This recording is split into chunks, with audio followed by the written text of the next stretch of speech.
waxaan salaamayaa beesha halkan inagu casuuntay ee ka yimi galbeed Hargeysa iyagoo u socda inay isku soo dhaweeyaan ama ay noo casuumayeen inaan dadka aan meel wada degno in badan bay horta naga imaneysay Hargeysa in la kala qaybiyo haddii maanta iyada midayni naga tagay aad baan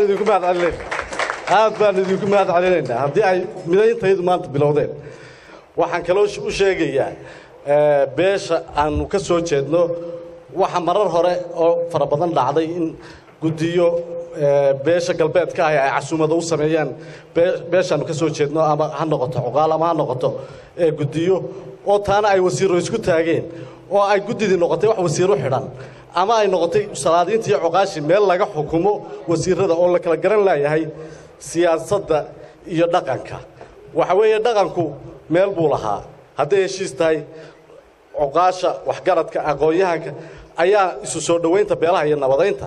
samayn jiray laakiin maanta annaga mushkiladdan haysatay ugu weyn waxa weeyaan waxa iskaga kaalay khaldamay siyaasiyiintii iyo nidaamkii dhaqanka ahaa waxay noo sheegeen gudiyadayadu inay imanayaan wufuud ka socda Hargeysa ama beesha Sacad Muuse ama beeshii aan xulafada ahayn haddii ay maanta in badan baanu sugaynay waanu weynay kuwaasi hadday idinku noo timaadeen aad baanu idin soo dhaweynaynaa waanu qaadanay inaanu wadani baanu qaadanay cidda kaliya ee aanu sugaynay waxay ahayd un Hargeysa cid nagaga timaada wafdida waanu fasaxanahay mar haddii la waayo koladii kale waanu idinla qaadanay qaranni baanu dooranay waxaan kaloo sheegayaa dawladda maanta jirta ama wasiiradu waxay ku dadaalayaan ay Muuse ka dhaadhiciyaan qofkii meel ka hadla